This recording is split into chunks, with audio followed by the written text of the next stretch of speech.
सिपाही का झूठ बेनकाब, अवैध असलहे से चली थी गोली। अफसरों को गुमराह करने के लिए सिपाही ने रची थी मनगढ़ंत कहानी। पूछताछ में सिपाही ने बताया सच, लघुशंका के वक्त असलहे से चली थी गोली।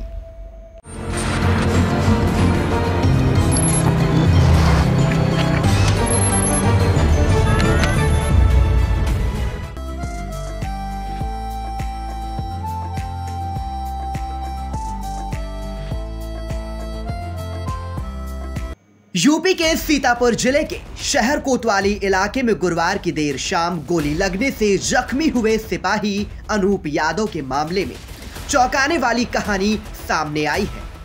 घटना के खुलासे में जुटी पुलिस ने महज 12 घंटे के अंदर घटना के रहस्यों से पर्दा उठा दिया है। सिपाही को बदमाशों ने नहीं बल्कि उसके कमर में लगे अवैध असलहे से गोली लगी थी। इस मामले का राजफाश होने के बाद पुलिस के आला हुक्मरानों ने राहत की सांस ली है। यहां पर बता दें कि घायल सिपाही इन दिनों राष्ट्रीय स्तर पर होने वाली फायरिंग प्रतियोगिता में यूपी पुलिस टीम का हिस्सा है और वो 37वीं वाहिनी पीएससी से शूटिंग की ट्रेनिंग करने सीतापुर की 27वीं वाहिनी पीएससी आया है। सिपाही अनूप जौनपुर जिले के थाना खेता सराय के इलाके के हैरो परशुरामपुर का निवासी है। एसपी गुलेज सुशील चंद्रभान के आदेश पर गठित टीम को वारदात का खुलासा करने में बड़ी कामयाबी मिली है। घटना के खुलासे को लेकर क्या कहा सीतापुर के एसपी ने, आप भी सुने। कि कल शाम को एक सिपाही द्वारा ये आरोप लगाया था कि वो बटालियन के बाहर से जा रहा था, तो उसको रास्ते में 2 लोगों ने आकर के अज्ञात लोगों ने गोली मारी। इसको तत्काल उसको इलाज करने के बाद से केजीएमसी भेजा गया था। इसमें बहुत गहनता से सिपाही से पूछताछ की गई, तो उस पूछताछ के बाद में कुछ चीज़ें सामने आई है। उसमें ये पता चला है कि ये सिपाही, इसका एक और साथी अन्य सिपाही है, उसके साथ में ये फायरिंग बट पे जा रहा था, जहाँ पर उसका एक हेडफोन छूटा था। उसको लेकर के जब ये वापस आ रहा था तो एक जगह पे ये पेशाब करने रुका था, और जब ये पेशाब करने गया था उसी समय पे इसके पास में एक अवैध असला था। उस अवैध असला उसके तरफ से चल गया, और वो अवैध असला चलने के कारण उसके खुद के ही तरफ से चलने के कारण उसके पैर पे चोट लगी। इस पैर पे चोट लगने के बाद में उसने तत्काल दूसरे सिपाही से कह करके अस्पताल तक वो पहुंच गया, और ये सब बातें छुपाने के लिए उसने ये मनगढ़ंत स्टोरी रची कि 2 लोग आए और उन्होंने रास्ते पे उसको रोक करके गोली मारी। इस पूरे घटना में उनसे गहनता से पूछताछ करने के बाद में ये पता चली है कि उसके खुद के ही द्वारा ये अवैध असले से उसको ये गोली लगी है, और एक दूसरा सिपाही है उसके द्वारा उसको अस्पताल तक पहुंचाया गया, और ये बात उच्च अधिकारियों से छुपा के भी रखी उसके द्वारा। आगे और इनसे पूछताछ की गई तो ये भी पता चला कि जो अवैध असला था वो वहीं पे पड़ा हुआ था। उसको एक दूसरा सिपाही रामलोचन और ये अंकित पहला सिपाही, ये दोनों के मदद से ये जो सिपाही जिसको गोली लगी थी उसने वो असला छुपवाया। तो इस पूरे घटनाक्रम को देखते हुए कल जो एप्लीकेशन इन्होंने दिया था उसमें मुकदमा दर्ज किया गया है। उसमें इस सिपाही के खिलाफ जब ये अस्पताल से डिस्चार्ज हो जाएगा तो अग्रिम कानूनी विधिक कार्रवाई की जाएगी। और जो 2 सिपाही हैं उन्होंने उच्चाधिकारियों से सभी चीज़ें छुपाई और उसके साथी की मदद की इस तरीके से गलत चीज़ों में।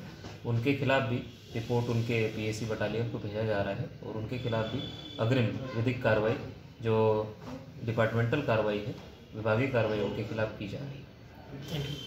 सिपाही को गोली मारे जाने की घटना का महज 12 घंटे के भीतर खुलासा करने वाले एसपी बताते हैं कि जख्मी सिपाही अपने एक अन्य साथी के साथ फायरिंग बट पर जा रहा था, जहां से हेडफोन लेकर दोनों आ रहे थे। रास्ते में सिपाही लघुशंका के लिए रुका था, जहां लघुशंका करते समय अवैध असलहे से गोली चलने से वह घायल हो गया।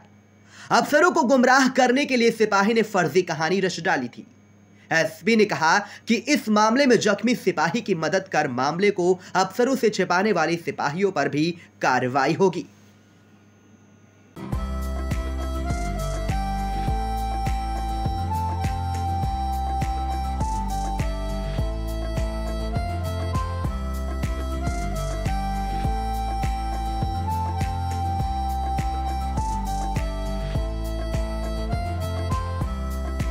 चुनावी सफर में हिचकोले खा रही निकाय की नैया, वोटर बनेंगे आखिर किसके खेवैया। बच चुका है चुनाव का बिगुल। तय हो चुकी है उम्मीदवारों की दावेदारी। लाखों की आवाम चुनेगी शहर की सरकार, किसके सिर सजेगा जीत का ताज।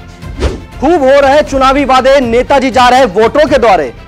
6 नगर पालिका 5 नगर पंचायतों का होगा फैसला। चेयरमैन पार्षदों की तय होगी तकदीर। निकाय चुनाव का महा कवरेज लेकर आ रहा है आई इंडिया। निकाय की नैया में देखे वोटरों की पसंद। शहर की सरकार में जानेंगे निकायों का हाल। वार्डों से लेकर निकायों तक होगा सबसे सटीक विश्लेषण। तो हर रोज देखते रहिए सबसे भरोसेमंद न्यूज चैनल आई इंडिया। दर्शकों के प्यार से बनी बात, मिला 80,000 सब्सक्राइबर्स का साथ। कम समय में 1.5 करोड़ से भी अधिक दर्शकों ने देखा आई इंडिया।